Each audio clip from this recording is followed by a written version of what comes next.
kaum lun urang Islam ikut syariat Muhammad Nabi, mubek tak ikut sabah jamaah kaum bid'ah kaum Wahabi, mubek tak ikut sabah jamaah kaum bid'ah kaum Wahabi.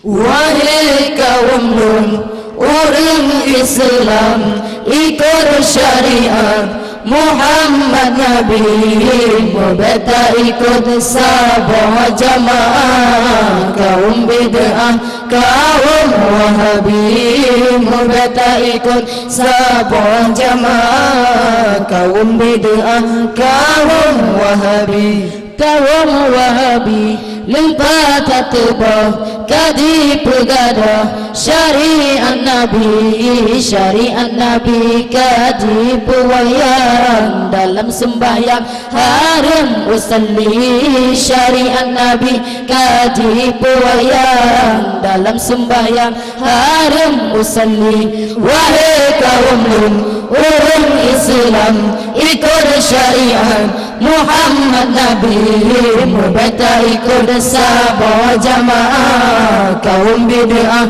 kaum Wahabi, mubek tak ikut sabah jamaah kaum bid'ah kaum Wahabi. Kan ku musubah dibenci tatat ura Jumaat azan sekali talikin manyan jikun harum tar hanjir peingat ke urang mati talikin manyan jikun harum tar hanjir peingat ke urang mati. Wahai kaum lun urang Islam ikut syariat Muhammad Nabi, mubek tak ikut sabah jamaah kaum bid'ah kaum Wahabi, mubek tak ikut sabah jamaah kaum bid'ah kaum Wahabi. Ikut ulama jika nak sesat muka umuman, jika Yahudi lutar yang tulah yang bersalahan hana sesuai dengan sunnah Nabi,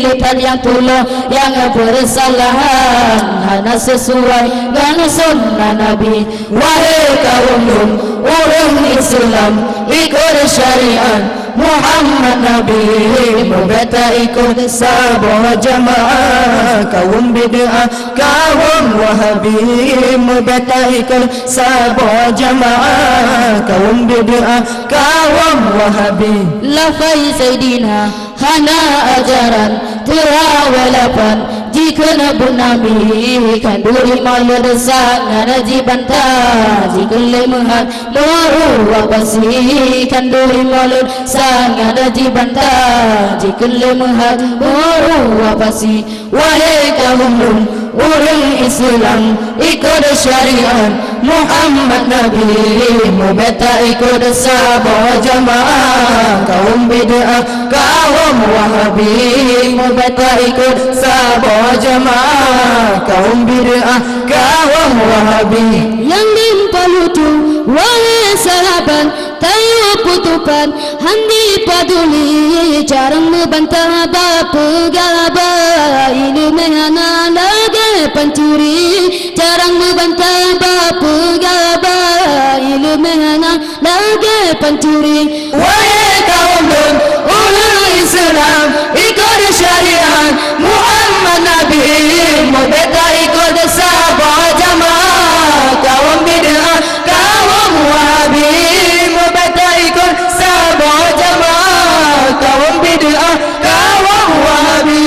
Kaum Wahabi lupa tak tebal kaji pegadang syariat Nabi kaji pewayang dalam sembahyang haram usalli syariat Nabi kaji pewayang dalam sembahyang haram usalli.